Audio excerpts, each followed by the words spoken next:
Hello बच्चों, कैसे हो आप सब।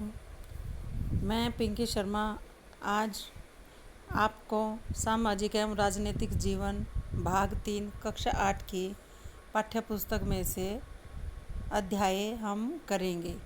तो चलो बच्चों शुरू करते हैं। अध्याय है हमारी आपराधिक न्याय प्रणाली।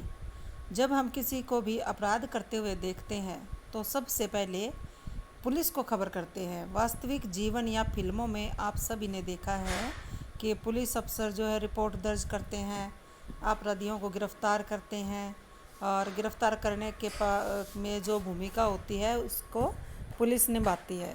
उसी के आधार पर ही हमें ऐसा लगता है मानो पुलिस ही तय करती है कि कोई भी अपराधी है या नहीं। लेकिन बच्चों, आपको सभी को पता है ऐसा नहीं है। जब किसी व्यक्ति को गिरफ्तार किया जाता है तो वो पुलिस तय नहीं करती कि वो अपराधी है या नहीं, ये सब तय करता है अदालत कि वाकई में जिसको पुलिस ने गिरफ्तार किया है वह दोषी है भी या नहीं। संविधान के अनुसार अगर किसी भी व्यक्ति पर कोई आरोप लगाया जाता है तो उसे निष्पक्ष सुनाई का अधिकार होता है। क्या आप जानते हैं कि निष्पक्ष सुनाई का मौका हासिल करने का क्या मतलब होता है? क्या आपने एफआईआर के बारे में सुना है? और क्या आप जानते हो सरकारी वकील कौन होता है? नहीं बच्चों, चलो आज हम इस अध्याय में इसी से संबंधित ज्ञान प्राप्त करेंगे। इस अध्याय में हम चोरी की एक काल्पनिक घटना के जरिए यह समझने की चेष्टा करेंगे कि न्याय पाने की प्रक्रिया किस तरह से काम करती है। आपराधिक न्याय व्यवस्था में अलग अलग लोगों की क्या भूमिका होती है। ध्यान रखें, ज़्यादातर मामले उसी प्रक्रिया से गुजरते हैं जिसका हमने अपने काल्पनिक उदाहरण में जिक्र किया हो। फलस्वरूप इन प्रक्रियाओं को समझना और आपराधिक न्याय व्यवस्था को बढ़ाना तो बच्चों, फलस्वरूप इन प्रक्रियाओं को समझना और आपराधिक न्याय व्यवस्था में अलग अलग लोगों की भूमिकाओं को समझाना महत्वपूर्ण होता है। अगर कभी ऐसा मौका आता है तो यह जानकारी आपके लिए बहुत ही उपयोगी साबित होगी। तो बच्चों, अगर ऐसा कभी होता है तो ये जो आज हम अध्याय पढ़ेंगे ये जानकारी आपके लिए काफ़ी फ़ायदेमंद रहेगी।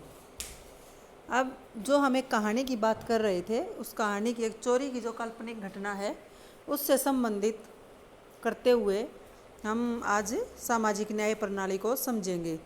मुंबई के एक मकान में श्रीमती शिंदे तैयार हो रही हैं, देखो पिक्चर में, और पीछे 1 घंटे से वो गले का हार ढूंढ रही हैं।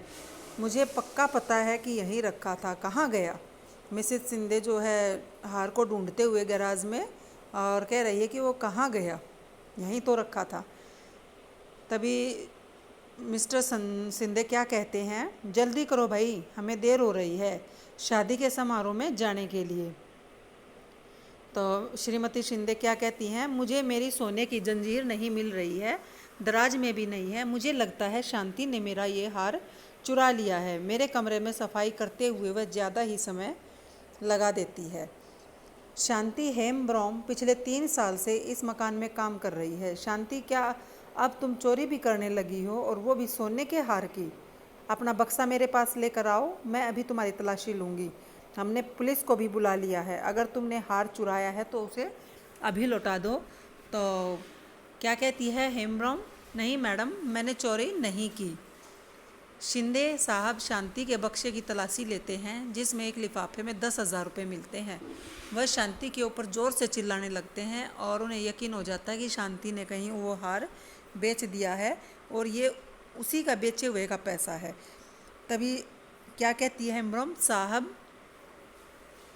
मेरा भाई और मैं पिछले साल भर से पैसे जमा कर रहे हैं। हम गांव लौटकर एक बैल खरीदना चाहते हैं। मैं बेगुनाह हूँ, मैंने कोई चोरी नहीं की।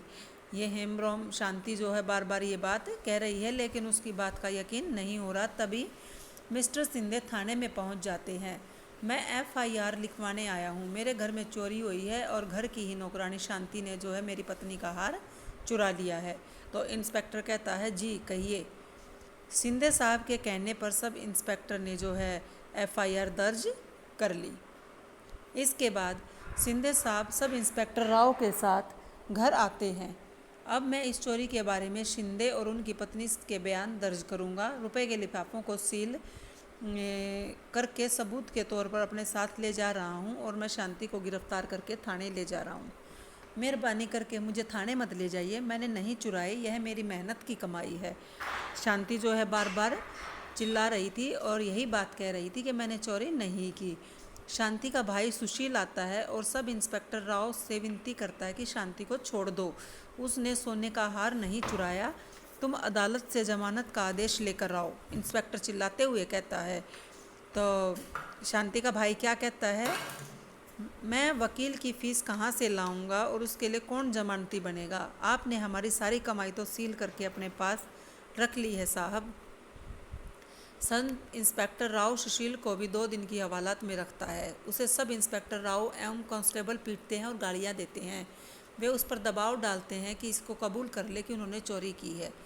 वे उसे यह मानने के लिए कहते हैं कि वह उसकी बहन शांति घरेलू नौकरों का एक गिरोह चलाते हैं और वह गिरोह घरों से गहने चोरी करता है। पड़ोस के गहनों को गायब होने में भी कुछ शिकायतें भी आ चुकी थी, तो वह जो है सब किसके ऊपर डालना चाहते हैं, शांति और शांति के भाई की, कि ये दोनों गिरोह चला रहे हैं चोरी का। 2 दिन बाद पुलिस उसे छोड़ देती है। अदालत ने 1 महीने के बाद शांति की जमानत की अर्जी मंजूर तो कर ली, लेकिन कोई भी 20,000 रुपये के लिए उसका जमानती बनने के लिए तैयार नहीं हुआ। नतीजन जमानत के बावजूद भी वह जेल में ही पड़ी रही। वह गहरे सदमे में हालत में थी, वह डरी हुई थी, मुकदमे का क्या नतीजा निकलेगा, फीस कहाँ से आएगी, ये सब चीज़ें जो है शांति को डरा रही थी। मेरा क्या होगा, मैंने तो कुछ गलत किया भी नहीं, सिर्फ मैडम के शक की वजह से मैं आज जेल के अंदर हूँ और हम लोगों ने जो पैसा बचाया था क्या वह कभी हमें वापस मिलेगा? पुलिस ने मजिस्ट्रेट की अदालत में आरोप पत्र दायर कर दिया।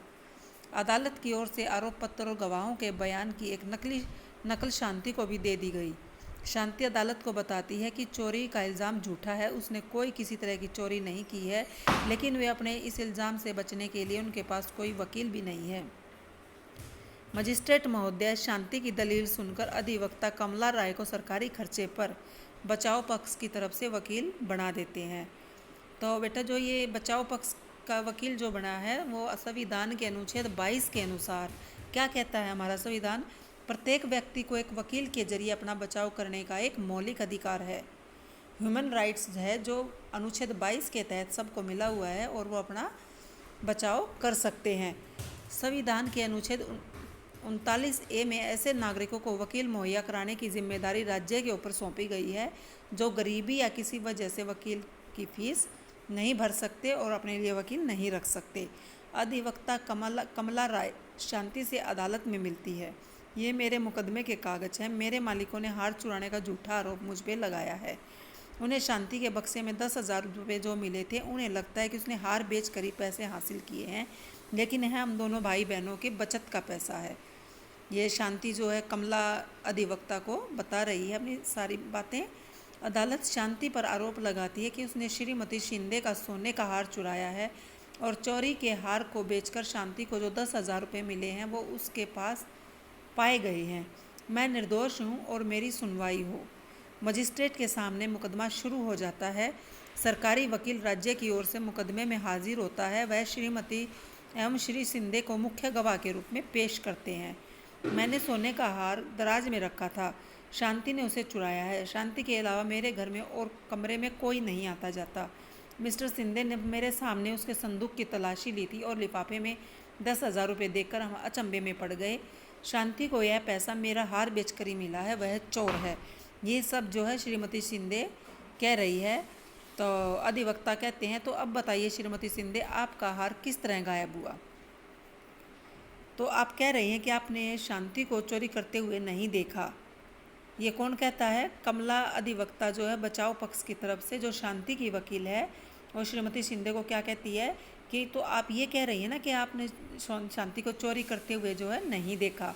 पिछले 3 साल में जब शांति आपके घर में काम कर रही है तब से लेके आज तक आपके घर में कोई चोरी नहीं हुई। हर महीने उसे 1,000 रुपये पगार भी देती हैं। अधिवक्ता राय बचाव पक्ष के गवाहों के तौर पर सुशील और उसके मालिक से कुछ सवाल पूछती है।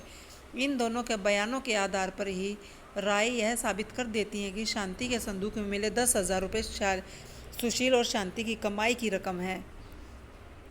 जब मुकदमा खत्म होने के नज़दीक पहुंच जाता है तभी सुशील को पता चलता है कि इंस्पेक्टर शर्मा ने युवाओं के गिरोह का भांडाफोड़ किया है। इस गिरोह के लोग शिंदे के मोहल्ले में गहनों की चोरी करते हैं। श्रीमती शिंदे के बेटे के कुछ दोस्त भी इस गिरोह के सदस्य थे। उनके पास श्रीमती शिंदे का हार बरामद भी हुआ है। सुशील यह बात अधिवक्ता राय को बताता है। अब अधिवक्ता राय बचाव पक्ष के गवाह के तौर पर इंस्पेक्टर शर्मा को अदालत में पेश करती है। अधिवक्ता क्या कहती है उससे, इंस्पेक्टर शर्मा, क्या आप हमें दिखा सकते हैं कि आपने क्या क्या बरामद किया है? तो इंस्पेक्टर कहता है, जी हाँ, श्रीमती शिंदे ने यह अपना हार पहचान लिया है। हमने लड़कों का एक गिरोह पकड़ा है जिसने ये हार चुराया था। उन लड़कों ने अपना इल्ज़ाम भी कबूल कर लिया है, यह हार उन्होंने ही चुराया है। न्यायाधीश महोदय सारे गवाहों के बयान सुनती है और इंस्पेक्टर शर्मा का बयान सुनने के बाद अधिवक्ता राय न्यायाधीश के सामने यह दलील देती है कि अब शांति निर्दोष साबित हो चुकी है, इसलिए उसे बरी कर देना चाहिए। शांति, आपको चोरी के इल्ज़ाम से बरी किया जाता है। पुलिस ने जो 10,000 रुपये आपके पास से बरामद किए थे उन्हें भी आपको लौटा दिया जाएगा। मैंने लिखित फैसले से इस बात का जोर दिया कि तफ्तीश में जब इंस्पेक्टर राव की लापरवाही सामने आई तो अच्छी खासी इंस्पेक्टर साहब को भी फटकार लगाई गई, जिसकी वजह से शांति को जेल जाना पड़ा था।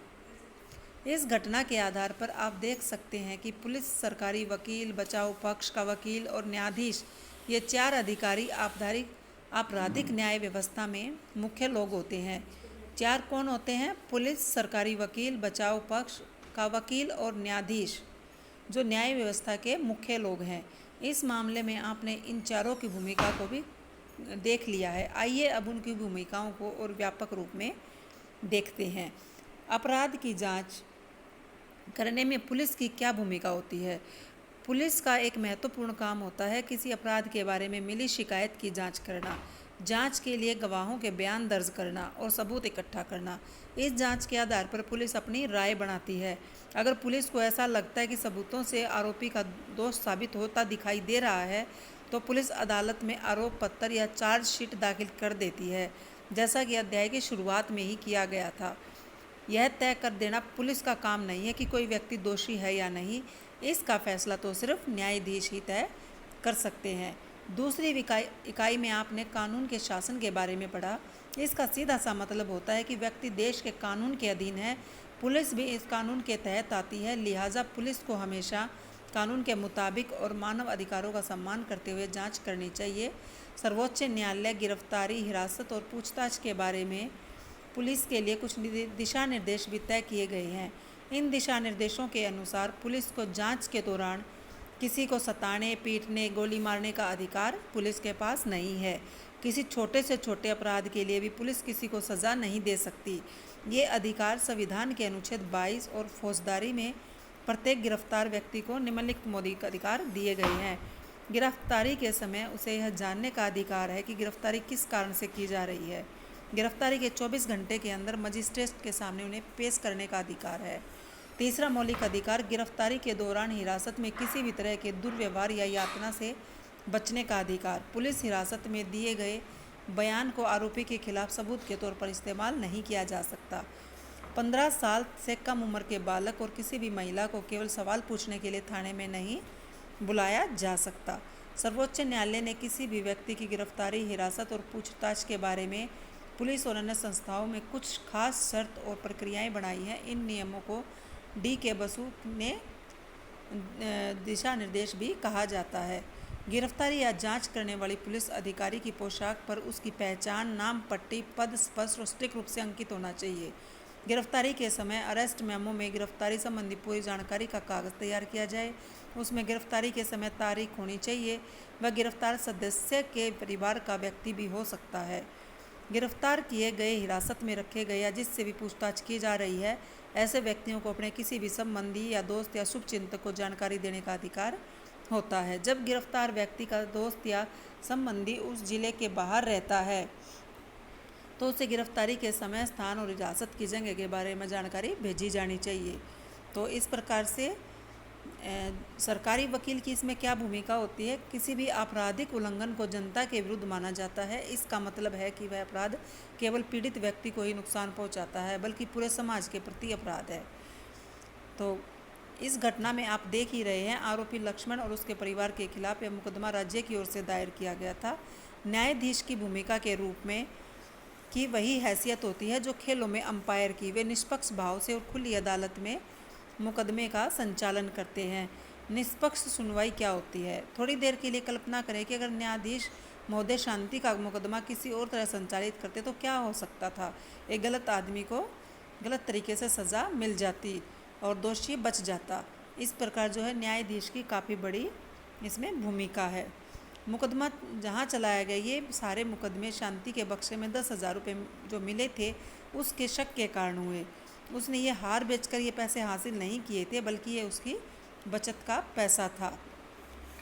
अब बेटा अब आगे देख सकते हो, इसमें जो साक्ष्य हैं, निष्पक्ष सुनवाई है, उन सब चीज़ों को देखते हुए शांति ने जो प्रताड़ना सहन की है, वे सब चीज़ें आप इसमें अच्छे से समझ गए होंगे हमारी न्याय प्रणाली के बारे में।